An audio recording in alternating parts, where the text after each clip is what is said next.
What's going on, guys? Jake Boley with BarBend.com. Today we're back for another shoe review, and we're going to be looking at the Nike Romaleos 3. So as you can see, we have two color schemes here, one that matches my heart, one that matches my future. So now let's take you to the gym and assess the construction and how they actually perform.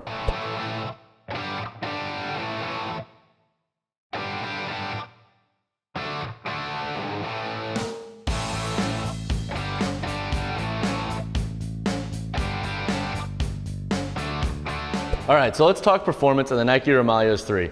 Right off the bat, let's start it with, this shoe is definitely one of the lighter models I've tried. It comes with two different insoles. One's made to be a little bit more firmer and then one's softer. I reach for the softer insole because I like a lighter weight foot.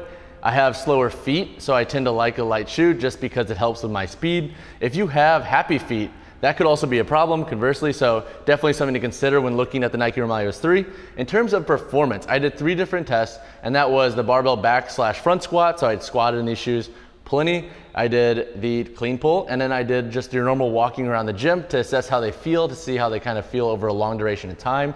To read more about the performance of the Nike Romaleos 3 and how they held up to other lifting shoes on the market, search BarBend and best lifting shoes. But in terms of squats, the shoes felt pretty good. They fit a little bit more slim, so I didn't have a lot of wiggle in my ankle or knee. I was a big fan of that. Sometimes shoes can be a little bit wide for my narrower foot, so I was a fan of the width. Again, I talk about it in the sizing portion with the width, so that would be something to consider if you have a wider foot. But in terms of actually keeping me stable, I thought these shoes did a pretty good job. In terms of clean pulls, similar thing. I like the lightweightness of them. I thought they flexed decently well, especially right from the start of getting them. It didn't take too long to break in like some of the thicker or heavier models can. And in terms of wearing them, again, like the lightweight, I was a big fan of it. I liked how they felt. It almost felt like I wasn't wearing a shoe after a little while. I almost forgot that I had them on, minus like the elevated heel. But in terms of just general comfort, I thought they were pretty comfortable. I mean, if you have, again, a wider foot, you might feel like they're a little bit constrictive, but for anybody who has like a normal foot width or a little bit more narrow, I think you're gonna be pretty comfortable in these shoes. So all in all, they perform pretty well across the board. For weightlifting movements, check out the written article. All right, so now let's talk construction of the Nike Romaleos 3. So let's look from the toe to the heel, as we do with all of our shoes. Up here on the toe, we have a lip that comes up a little bit, not too much of a toe lip, which is kind of cool. I don't like an excessive toe lip because it can be prone to kind of peeling off, especially with weightlifting shoes like this. We have a synthetic reinforced like mesh and leather material. And Nike said on their site that that's due to have some breathability, and as you can see, there are little ridges here with the mesh where there's supposed to be a little bit more breathability. Working up to the shoelaces, we have 1, 2, 3, 4, 5 eyelets going up. The 3 down here are standard eyelets, and then up here in the top 2, we have the flywire material. And basically this is gonna be the material that kind of wraps around the full foot, and that's to give like a little bit more natural reaction with movement and stuff. So it has a little bit more of a reinforced feeling to the tongue, but also a little bit of natural give, so you have a little bit of wiggle room there. We have a nylon strap here that comes over the midfoot, and this is different compared to the Nike Romaleos 2, which featured 2 straps that a lot of people actually were fans of. So this midfoot strap is a little bit different. It's a little bit wider than the previous shoe straps, but I did find that it's pretty stable and it does hold the shoe pretty tight, and there's a lot of Velcro to pull on. And also, just going off of the sizing portion, these shoes do fit a little bit more slim. So the chances of you pulling this excessively too tight and having a drag, like some people did with the Romaleos 2, is very slim. Working up to the boot itself, a little bit of a standard boot in terms of feel, not a lot going on. It's reinforced with some extra padding back here, so I don't think it's gonna dig into the heel too much. The tongue itself, also a little bit skinnier. And this has been an issue with some folks with their ability. In the written article I did, I actually interviewed a couple weightlifters who have used their shoes for a little bit, and they stated that the light tongue is great for breathability, but there were some issues with wear and tear. So that's something to kind of keep in mind. It's something that comes along with the construction of this model. Working to the heel on the bottom, we have the TPU heel, which is basically, TPU is a lightweight material, it's durable, and it's made of like a harder plastic that doesn't break down very easily compared to, let's say, like a leather stacked heel or a wood heel that can break over time. Granted, it's usually never the case, but it is a possibility. We have down here the honeycomb feature of the TPU heel. It's kind of a hollow-esque feeling. As you can see, it's hard, but it doesn't sound like it's like a hammer beating something. It's more of like a hollowed out kind of feel and hit. So that right there is gonna give this shoe its lightweight feel and its lightweight kind of stature. Working down to the outsole, it's a full rubber outsole. It's meant to have a little bit more traction, so I don't think you're gonna have too much slippage. If a platform is wet, that could be an issue, but again, you should always wipe down a platform anyways before you lift. But all in all, those are the main construction callouts on this shoe. Pretty standard in terms of what to expect with a lifter, but definitely different than the previous model. All right, so now let's talk sizing of the Nike Romaleos 3.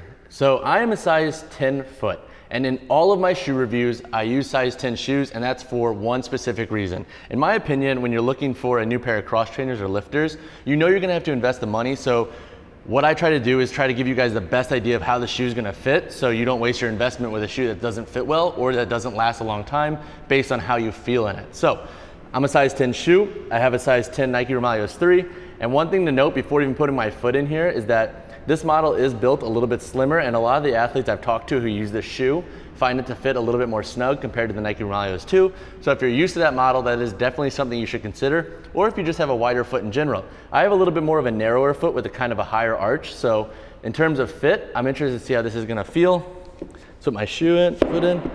So in terms of where the foot is actually fitting, I'll give you guys a quick rundown after I fully lace up and get the shoe tight. So I wanna show you guys how much shoestring we have if I pull it tighter.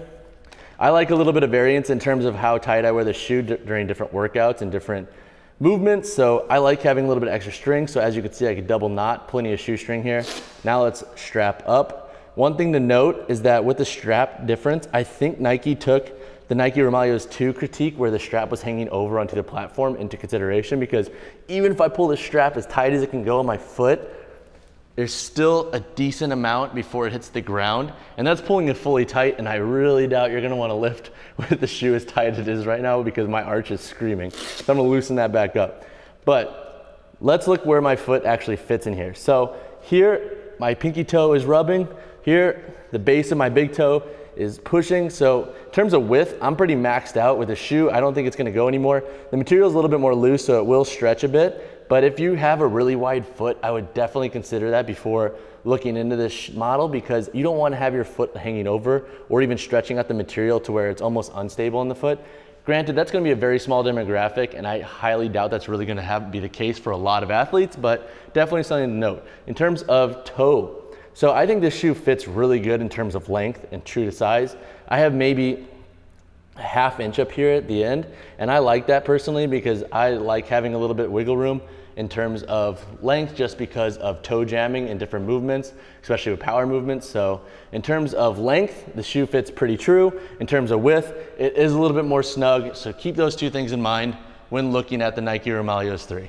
All right, so now let's talk price of the Nike Romaleos 3. So in terms of price, you can expect to pay between $150 to $200, and that's gonna vary depending on the color scheme and when it was released. So to give you an example, and keep in mind that these prices could change when you're actually looking for them yourself, but this shoe right now is retailing at $199, and this retail is at $189, and that varies depending on the retail outlet you're looking through. But that's to kind of give you some context into the variance between different color schemes. There are some models out there, like the first release color schemes, that are around $150, but again, it's gonna vary, but expect to pay around $150 to $200 if you're interested in the Nike Romaleos 3.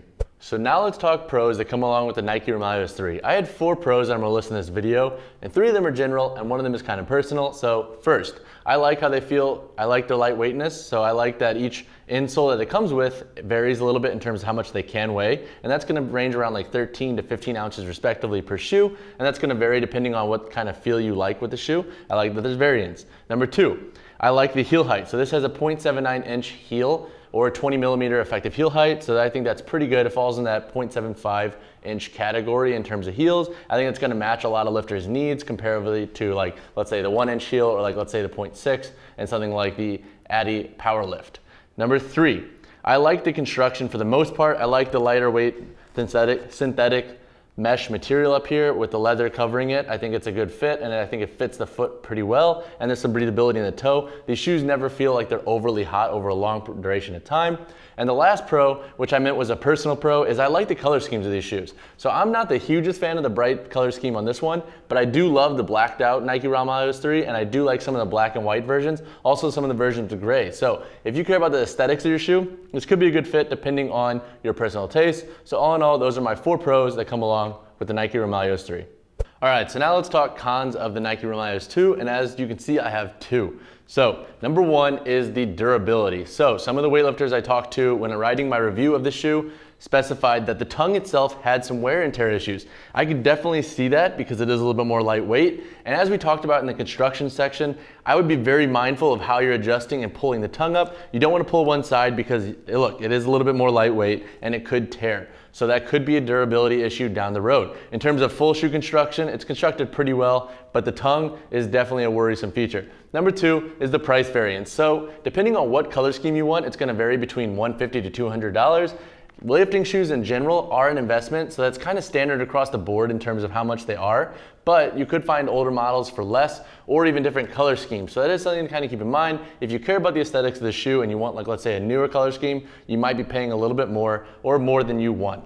That wraps up my review of the Nike Romaleos 3. In terms of shoe itself, I think it's a pretty solid model and it performed pretty well. I know it's a tough pill to swallow for the Nike Romaleos 2 fans out there, knowing that they're harder and harder to find, but at least I think the 3 is moving in the right direction in terms of growth of weightlifting shoes that Nike are producing. Granted, there is the durability issue with the tongue, but just it's something to be mindful of, and I definitely noted it multiple times in this video. To read more on my full thoughts and how these shoes performed across all of the movements, visit us at BarBend.com or search Nike Romaleos 3 and BarBend. As always, guys, we receive free products for review and participate in affiliate programs where we are then compensated for clicks through links on our site. To read more on that, just search BarBend and additional disclosures and disclaimers.